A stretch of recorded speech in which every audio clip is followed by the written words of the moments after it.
What's up, guys? I hope you guys are doing well today. Today I'm going to be showing you guys how to operate a International 1066 with the regular transmission in it, not the hydro one. The reason for this, I've had a couple of people ask me about it, and also the 1066 videos seem to be the most popular here on the channel, so I figured I'd try to come out with a couple more of them. So without saying any more, let's just get into it. So right now I'm sitting on the seat of the tractor. For starters, of course, you have your steering wheel, as anyone would know. And then let's go over the gauges first, so that when you're driving it, you actually know what you're looking at. You have your RPM gauge, which is how fast your engine is spinning. You have the filter gauge, which I now know that it basically tells you how clean your air filter is, but I don't really trust this gauge very much because we did a full service on this tractor when we got it a couple years ago, and we haven't even put 100 hours on it since then. And it already says it needs a new air filter, so I don't really believe it. And yes, I've checked the filter housing, there are no clogs. Obviously this is your fuel gauge, it says it right there. This is your volt gauge, I guess, which kind of tells you how good your battery is, or if the tractor's charging or not. Normally it always sits right at the O, and then when we're running it'll move up a little bit to tell us that the battery's charging. This gauge right here, that's for your oil pressure. If you ever see the gauge drop all the way down to where it is right now, you should probably shut the tractor off because you're most likely having a catastrophic engine failure. And then this is obviously your water temperature gauge. Ours normally runs about at the third line when it gets warmed up, maybe a little under, but like I've said in past videos, we don't really have anything to use this tractor for its full potential here on our little farm, so we never really have a chance to put it under a good load and get it nice and hot. But now I guess we'll go over the levers next. So right here, this is your throttle. You guys can hear that click there.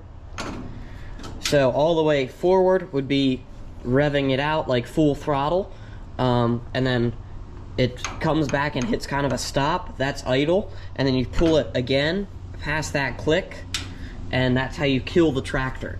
You don't kill it with a key. When you're done using it, you just put it down to idle, and then you pull it again past the little stop, and the tractor will shut off. It shuts the fuel off to the tractor. This right here is your torque amplifier. I forget, I used it the other day. I'm pretty sure you pull it, yeah, you pull it back. And basically what that's designed for is when you're basically what the torque amplifier is designed for is if you were disking a field or something, or tilling up a field, and your tractor's really getting bogged down, and instead of coming to a complete stop and putting the tractor in a lower gear, you can pull that back, and it essentially puts it in a lower gear so that you can keep going through the row. It's nice that this one works. A lot of times on these tractors, the torque amplifier is one of the first things to go bad, and it's costly to fix. Down here, this is your parking brake. I'll show you guys how to disengage that and engage it in the video here in a few minutes once we get this thing up and running. And then over here is your gears. So right here you have, on the left side, it's your range. So you have low range, high range all the way at the top, and neutral's in the middle. So you can see right now we're in neutral. And then the level on the right side is your actual gear selector. It's 1, 2, 3, and 4 gears. Another thing is with the range selector, like I said, you have high, low, and neutral. And right here in this slot, this is reverse. And then your pedals, this is your clutch pedal on your left foot, and these are your brakes on your right foot. So, and then if you really want to know more, here's where you put the key in, right there. Sorry, couldn't find it with my finger. This is the starter button. Right here, you put the key in, turn it once, push the button, and the tractor should fire off if everything's working correctly. So, let's start the tractor.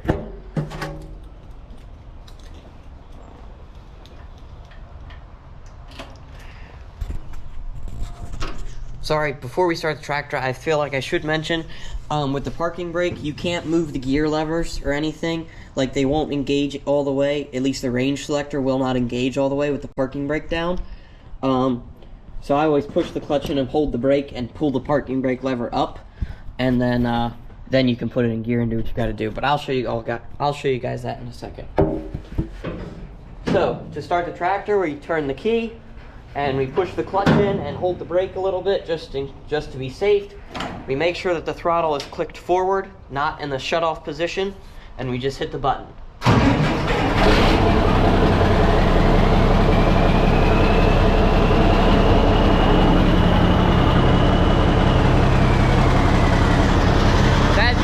Tractor's on now. I'm just going to show you guys how I pull it out of the barn here. So, first things first, we're going to push the clutch in. Second, we're going to push the brake. Then we're going to pull up the parking brake lever. The parking brake is now disengaged. With your foot still on the clutch, you're going to take it and put it in high, first gear, and just let off the brake. Then you can let off the clutch real slow. As you can see, the tractor starts to move.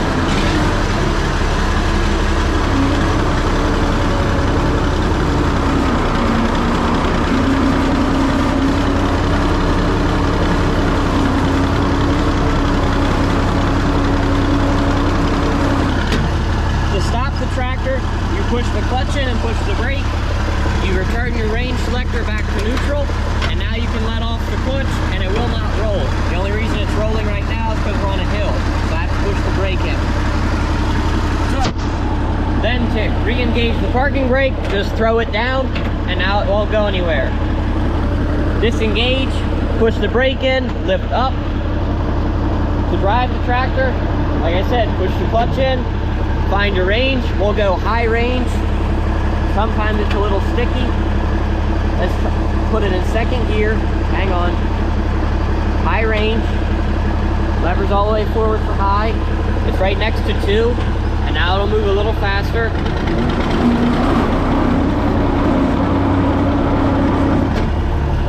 Stop it again. We just push the clutch. Simple.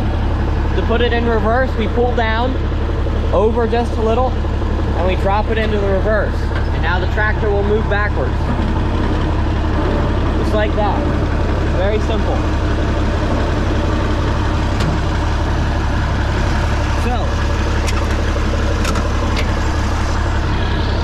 that is how you drive an International 1066 with the regular transmission, not the hydro. Now, but there are still more functions that this tractor has. For one, it has a PTO. So for the PTO, you would push this lever down. You'd pull this lever up. And as you can see, those shafts down there start to spin. To disengage it, you just push the lever back down and they'll stop. See that? Over here, these are for your, whatchamacallits. I know they have an actual name, I just can't remember them. Your hydraulic ports on the back of the tractor. When you have your lines hooked to it, this is what will control the valves inside the tractor to raise and lower the hydraulic cylinders on the piece of equipment that you have attached to it. Right here is your draft. This lever is for your 3-point arms. The one closest to you is for your 3-point arms. When I push this lever down, you can see the 3-point is lowering. When I pull the lever back towards me, the 3-point comes back up. That would be if you had a 3-point attachment hooked to the tractor. This right here, the lever away from you, you can see how it says heavy and light. When you have a heavy piece of equipment, you want the draft to be set heavy. What that does is it doesn't let the fluid go back into the tractor as fast. Basically, it'll make the arms drop slower. So if I put this, you saw how slow the arms drop when it's in heavy. Pretty slow, okay? Now, if I raise that back up and put this in light, they should drop faster. Well,